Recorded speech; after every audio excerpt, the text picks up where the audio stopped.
नमस्ते छात्र। आज हम कक्षा 11 की इकाई 9 का अध्ययन करेंगे।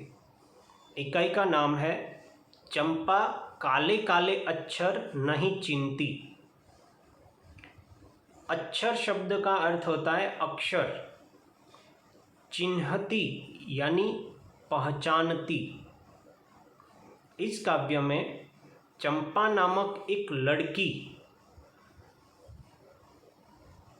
किताबों में लिखे हुए अक्षर को नहीं पहचानती, उसके बारे में तथा इसी बात को मद्देनज़र रखते हुए कवि त्रिलोचन ने ग्रामीण जीवन में स्त्री शिक्षा का जो अभाव है, स्त्रियों में शिक्षा नहीं है, तो इसी आधार पर सभी स्त्रियों को शिक्षा प्राप्त हो, उसके अंतर्गत यह काव्य की रचना की गई है।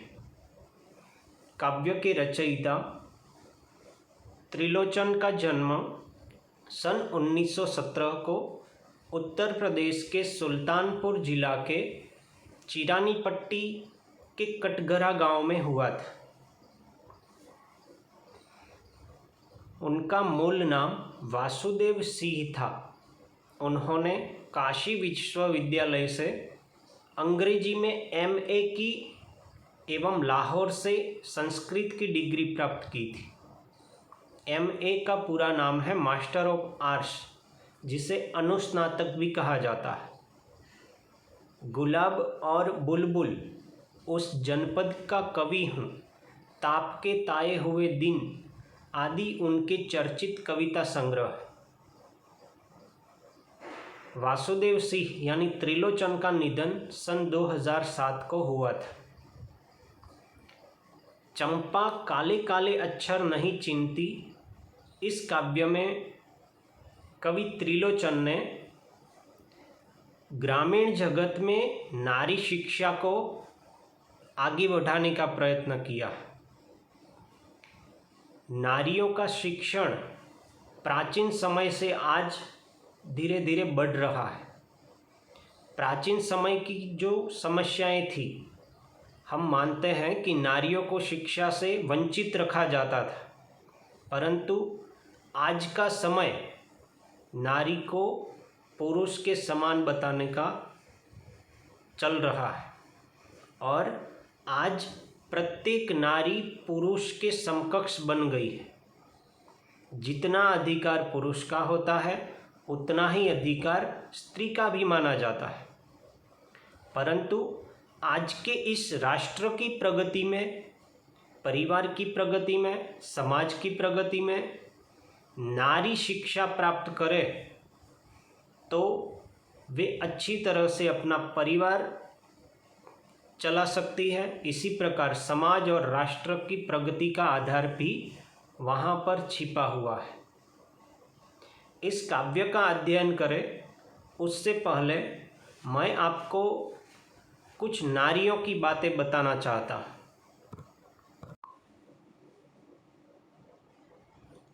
यहाँ पर एक फोटो प्रस्तुत है, इसका वर्णन मैं आपके सामने करता हूँ।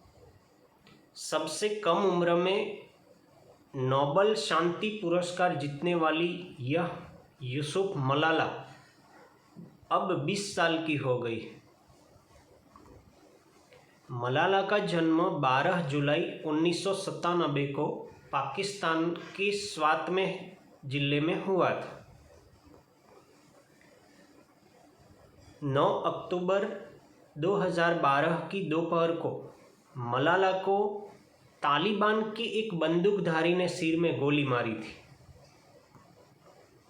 तालिबान ने 2007 से 2009 तक स्वात घाटी पर कब्जा कर रखा था। तालिबान के डर से स्वात की लड़कियों ने स्कूल जाना बंद कर दिया था। मलाला तब 8वीं कक्षा की छात्रा थी और उनका संघर्ष यहीं से शुरू हुआ। तालिबान ने वहां डांस और ब्यूटी पार्लर पर बैन लगा दिया। 2008 में स्वात के करीब 400 स्कूल बंद करा दिए गए। ऐसी परिस्थिति में यूसुफ मलाला ने इतनी छोटी आयु में उसे पता था कि शिक्षा से ही सभी का उद्धार है, शिक्षा से ही तालिबान और आतंकवाद का खात्मा हो सकता है। इसी के आधार पर मलाला को एक विचार आया और उसने स्कूल जाने के लिए तैयारी की थी। इसी समय मलाला को तालिबानों ने एक गोली मारी थी और जिसका प्रत्याघात पूरे विश्व में पड़ा था। इसी के कारण नारियों को आगे बढ़ाने के लिए जो मलाला ने प्रयत्न किया था, इसके कारण मलाला का सम्मान पूरे अंतर्राष्ट्रीय क्षेत्र पर भी किया गया था। तो इससे हम नारी शिक्षा के बारे में समझें और दूसरों को भी समझाएं। यहाँ पर कुछ फोटो आप दिख रहे हैं। नारियाँ अपने जीवन में शिक्षा को प्राधान्य नहीं देती है तो कुछ ऐसी स्थितियों का भी उनको सामना करना पड़ता है, यानी वे प्रगति नहीं कर पाती और अपने परिवार को भी वे प्रगति की एक ऊंचाई तक नहीं ले जा पाती। ऐसी स्थिति में होने के बावजूद भी कुछ ऐसी नारियां भी भारत में हुई है जिन नारियों के बारे में मैं आपको एक वीडियो के माध्यम से बताना चाहता हूँ। बात करेंगे राजसुंदरी देवी की, जिनका जन्म 1810 ईस्वी में बंगाल के पोटजे नाम के गांव में हुआ था। अपने पिता के घर पर वो बहुत ही थोड़े समय के लिए मिशनरी स्कूल जरूर गईं, परंतु 12 साल की उम्र में ही उनका विवाह कर दिया गया। यह वो समय था जब लड़कियों का पढ़ना लिखना पति के लिए दुर्भाग्यपूर्ण माना जाता था और यह कहा जाता था कि यदि सभी कुलीन महिलाएं पढ़ती हैं तो वो जल्द ही विधवा हो जाती हैं। ऐसे में राजसुंदरी की पढ़ने की इच्छा दब कर रह गई। छोटी सी उम्र में ही उन पर वैवाहिक जीवन का सघन बोझ आ गया। वैवाहिक जीवन में उनके 12 बच्चे हुए, जिनमें से 7 बच्चों की मौत हो गई। अतः ऐसे में वो हमेशा भगवान की शरण में रहती थी तथा वैष्णव संत चैतन्य महाप्रभु के भजन उनको बहुत प्रिय थे। वो बताती हैं कि एक दिन उनको एक सपना आया कि वो चैतन्य प्रभु की जीवनी पढ़ रही हैं और अगले ही दिन से उनमें अक्षरों को सीखने और जानने की इच्छा और तेज होने लगी। उस समय उनका बड़ा बेटा विपिन ताड़ के पत्तों पर अक्षर अभ्यास करने लगा था। तो ऐसे में राजसुंदरी ने चुपके से ताड़ पर लिखे उन शब्दों को छिपा लिया। हालांकि उनको मुश्किल ही समय मिलता था और पूरा दिन घर के कामों में ही बीत जाता था, पर पढ़ने की इच्छा इतनी तेज थी कि अगर कुछ मिनट भी मिले तो वो चुपके से घर में रखी चैतन्य की जीवनी की किताब को लेकर बैठ जाती और ताड़ पर लिखे अक्षरों को किताब पर लिखे अक्षरों से मिलाने लगती। वो अपने लड़के के पाठों को गौर से सुनती रहती और धीरे धीरे अपनी इच्छा और पढ़ने की चाह के बल पर उन्होंने लिखना एवं पढ़ना सीखा। राजसुंदरी देवी ने आगे चल के बंगाली भाषा में अपनी आत्मकथा आमार जीवन लिखी, जो किसी भी भारतीय महिला द्वारा लिखी पहली आत्मकथा थी। आमार जीवन बंगाली साहित्य में लिखी गई पहली पूर्ण विकसित ऑटोबायोग्राफी थी। अब बात करते हैं सावित्रीबाई फुले की। सावित्रीबाई फुले का जन्म 3 जनवरी 1831 को सतारा महाराष्ट्र में हुआ था। इनका भी विवाह बहुत ही अल्प आयु में यानी 9 वर्ष की अवस्था में 13 साल के ज्योतिराव फुले के साथ कर दिया गया था। बंगाल की ही तरह महाराष्ट्र में भी स्त्री शिक्षा को लेकर एक बिल्कुल नकारात्मक माहौल था, परंतु सावित्रीबाई एवं इनके पति ज्योतिराव ने समाज सेवा को ही अपना जीवन लक्ष्य बना लिया। सन 1848 में पुणे में अपने पति के साथ मिलकर सावित्रीबाई ने विभिन्न जातियों की 9 छात्राओं के साथ मिलकर एक विद्यालय की स्थापना की और 1 साल के अंदर अंदर ही इन्होंने 5 नए विद्यालयों की स्थापना की। परंतु ये काम बहुत सरल नहीं था। बहुत से लोगों की नजरों में सावित्रीबाई महिला उद्धारक न होकर महिलाओं को गलत दिशा में भटका रही थी। और ऐसे में जब भी वे स्कूल जाती थीं तो विरोधी लोग कई दफा उनको पत्थर मारते थे, उन पर गंदगी फेंक देते थे, परंतु सावित्रीबाई का हौसला कभी नहीं डिगा और सावित्रीबाई फुले ने अपने पति ज्योतिराव फुले के साथ मिलकर लड़कियों के लिए 18 स्कूल खोले। इस तरह की सामाजिक चेतना आज के लोगों के लिए भी एक मिसाल है। सावित्रीबाई फुले आज भी स्त्री शिक्षा की बात करने वालों के लिए एक आदर्श है। अब बात करेंगे पंडित रमाबाई सरस्वती की। 23 अप्रैल 1858 में मराठी ब्राह्मण परिवार में जन्मे पंडित रमाबाई भी अपने आप में स्त्री शिक्षा, मुक्ति और सुधार आंदोलन की बात करने वालों के लिए किसी आदर्श से कम नहीं है। वह कभी स्वयं स्कूल नहीं जा सकी, परंतु उनके पिता अनंत शास्त्री डोंगरे ने अपनी बेटी को वो दिया जो उस समय के अन्य ब्राह्मण परिवार शायद सोच भी नहीं सकते थे। उन्होंने अपनी बेटी तथा अपनी पत्नी को संस्कृत साहित्य एवं शास्त्रों की शिक्षा प्रदान की। संस्कृत भाषा और साहित्य के ज्ञान के चलते उनको पंडिता कहा जाने लगा। उन्होंने 1898 में पुणे के पास खेड़ गांव एक मिशन स्थापित किया, जहां विधवा स्त्रियों को पढ़ने लिखने तथा स्वतंत्र होने की शिक्षा दी जाती थी। महिलाओं को लकड़ी से चीजें बनाना, छापाखाना चलाना व अन्य जरूरी व्यवसायिक कार्यों में भी ट्रेनिंग दी जाती थी। रमाबाई महिलाओं के लिए स्वतंत्रता, आत्मनिर्भरता और सम्मान का एक नाम बन गई तथा महाराष्ट्र में उनका ये मिशन आज भी सक्रिय है। अब बात करेंगे बेगम रुकैया सखावत हुसैन की। बंगाली लेखिका, विचारक, स्त्री अधिकारों के समर्थक एवं सामाजिक कार्यकर्ता बेगम रुकैया का जन्म 9 दिसंबर 1880 ईस्वी में एक धनी परिवार में हुआ था तथा उनको उर्दू पढ़ना और लिखना आता था, परंतु उनको बंगला और इंग्लिश दोनों भाषाएं सीखने से बार बार रोका गया और हतोत्साहित भी किया गया। बांग्ला और इंग्लिश दोनों पढ़े लिखे कुलीन लोगों की भाषा मानी जाती थी और खासकर अंग्रेजी तो ऐसी भाषा समझी जाती थी जो किसी महिला के दिमाग में विदेशी विचार भर सकती है, जो किसी भी भारतीय महिला के लिए सही नहीं है। बेगम रुकैया को उनके बड़े भाई और बहन का पूरा सहयोग मिला तथा उन्हें बंगला और इंग्लिश दोनों भाषाएं जरूर सीखी। बेगम रुकैया ने अपने जीवन में बहुत कुछ लिखा, जिसमें से सुल्ताना का स्वप्न नामक कहानी आज भी स्त्री इतिहास में रुचि रखने वाले लोगों में काफी प्रसिद्ध है। इस कहानी में सुल्ताना नाम की एक महिला एक कल्पना के संसार लेडी लैंड पहुंच जाती है। लेडी लैंड में महिलाएं हवाई जहाज उड़ाती हैं, पुरुषों के अस्त्र शस्त्र अपनी बुद्धि और क्षमता से हरा देती हैं और उनको किसी अलग थलग स्थान पर भेज दिया जाता है। आज ये कहानी भले ही आम लगे, पर उस जमाने में जब महिलाओं को स्कूल तक जाने की अनुमति नहीं थी, या यूं कहें पुरुषों के मुकाबले उनको हमेशा दोयम दर्जे का माना जाता था, ऐसे में बेगम रुकैया द्वारा लेडी लैंड की कल्पना करना भी अपने आप में क्रांतिकारी विचार था, जहां महिलाएं न केवल जहाज उड़ाती हैं, अभी तो पुरुषों के अस्त्र शस्त्र को भी हरा देती हैं। ऐसी बहुत सी महिलाएं हैं जिनकी हम बात कर सकते हैं तथा जिन्होंने महिलाओं के बारे में सोचने और समझने के हमारे तरीकों को बदल कर रख दिया है। तो आइए आज हम इस काव्य का अध्ययन आगे करें। चंपा काले काले अक्षर नहीं चीनती।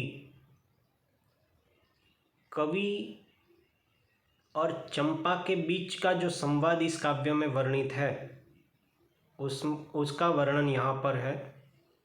चंपा नामक जो लड़की है, यह लड़की किताबों में रखे जो काले अक्षर है उसको नहीं पहचानती। मैं जब पढ़ने लगता हूँ वह आ जाती है। कवि कहते हैं कि जब भी मैं पढ़ाई करने लगता हूँ तब चंपा मेरे पास आ जाती है, खड़ी खड़ी चुपचाप सुना करती है और मेरे पास खड़ी रहकर यह चंपा मेरी पढ़ाई को सुनती रहती है।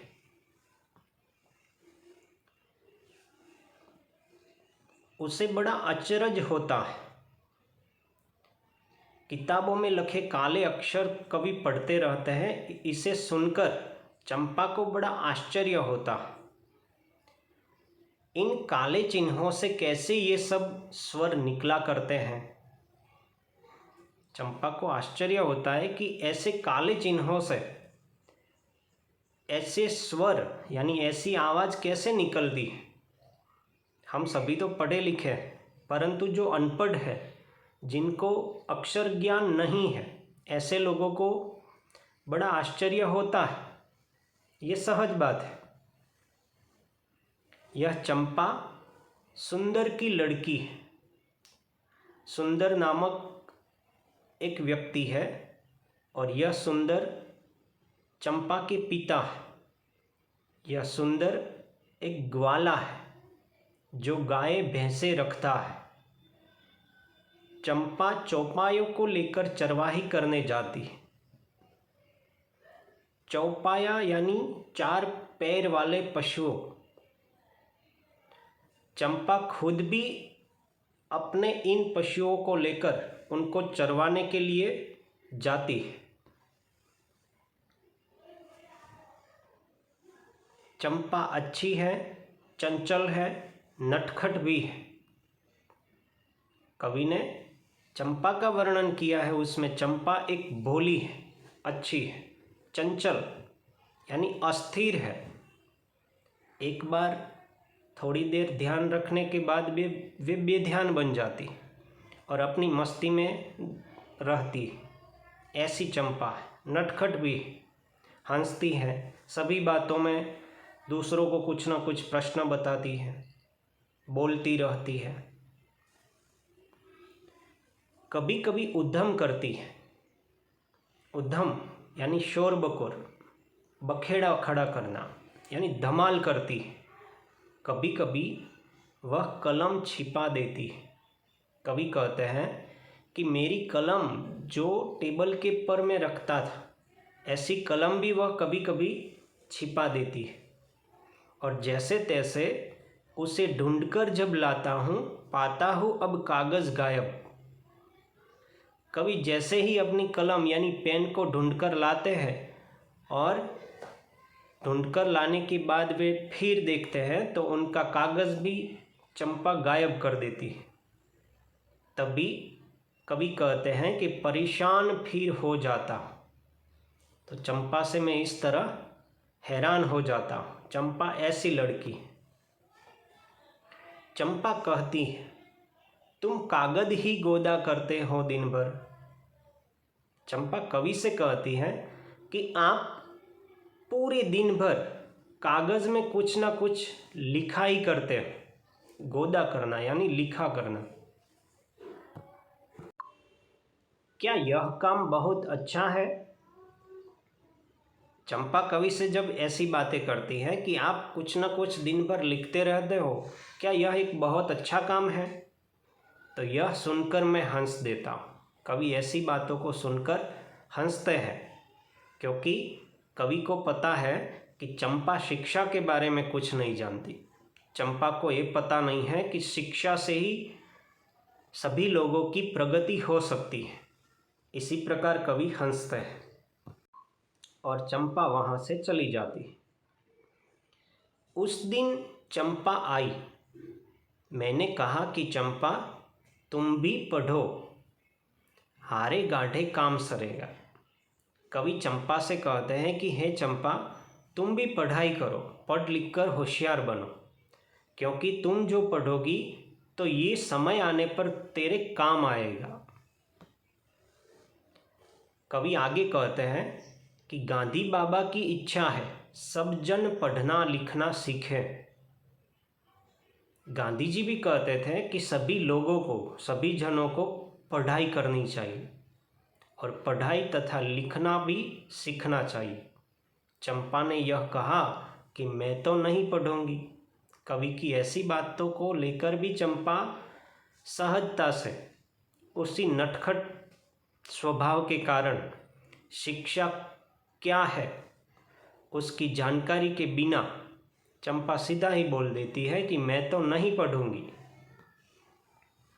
तुम तो कहते थे गांधी बाबा अच्छे हैं, वे पढ़ने लिखने की कैसे बात कहेंगे? मैं तो नहीं पढ़ूंगी।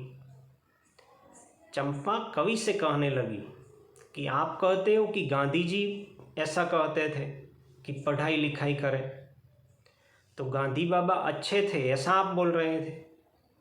जो वे अच्छे थे तो वे पढ़ने लिखने की कैसे बात कहेंगे? यानी चंपा के ऐसे विचार यहाँ पर है, क्योंकि चंपा ऐसा मानती कि गांधी अच्छे हैं तो गांधी जैसे मुझे पढ़ाई पसंद नहीं है तो गांधी जी को भी पढ़ाई पसंद नहीं होगी। तो गांधी अच्छे हैं तो वे लिखने और पढ़ने की बात ही कैसे कह सकते हैं? फिर भी चंपा कहती है मैं तो नहीं पढ़ूंगी। यानी कवि की बात को वे गलत बताती है कि गांधी जी ऐसा नहीं कह सकते। मैंने कहा कि चंपा पढ़ लेना अच्छा है। फिर भी कवि आगे चंपा को समझाते हैं और एक उदाहरण देते हैं।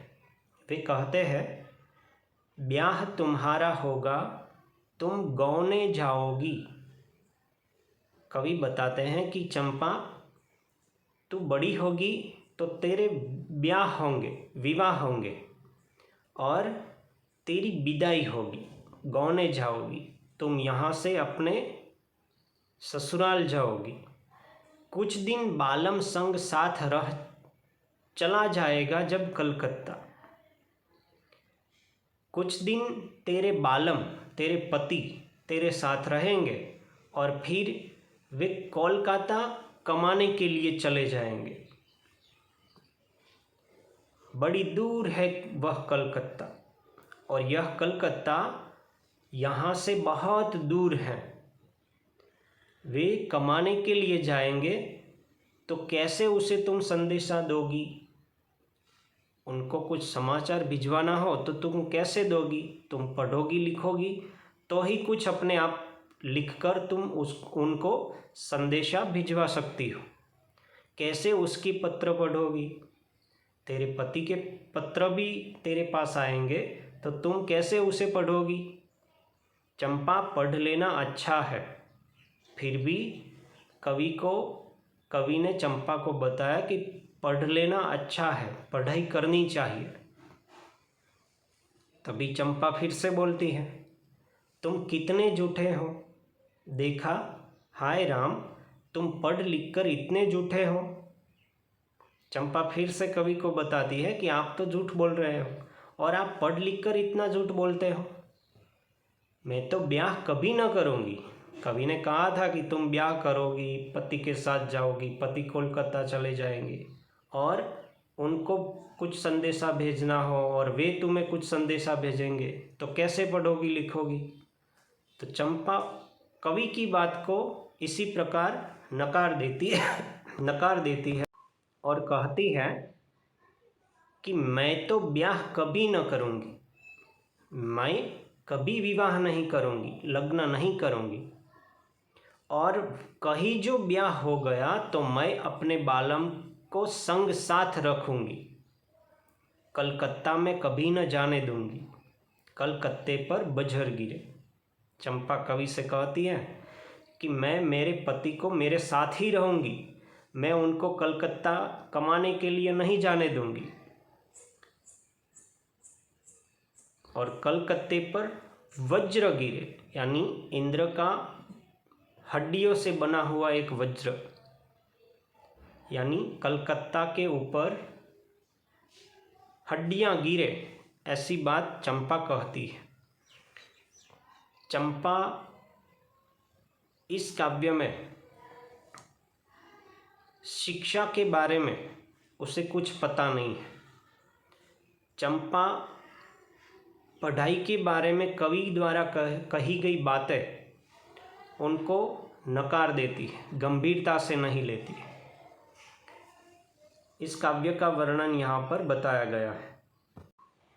मैं आपको कुछ ऐसी भारत की प्रथम महिलाओं के बारे में बताने जा रहा हूँ जिसकी फ़ोटो और उनका नाम तथा उन्होंने जो भी सिद्धि हासिल की थी उसे आपको पढ़ना है और अपने जीवन में आपको प्रगति करनी है। शिक्षा को आसान तरीके से न पढ़े, शिक्षा प्राप्त करे तो उसे अपने जीवन की एक सिद्धि के प्रति ले जाने का प्रयत्न करें। यहाँ पर प्रतिभा पाटिल, जो भारत की प्रथम महिला राष्ट्रपति है,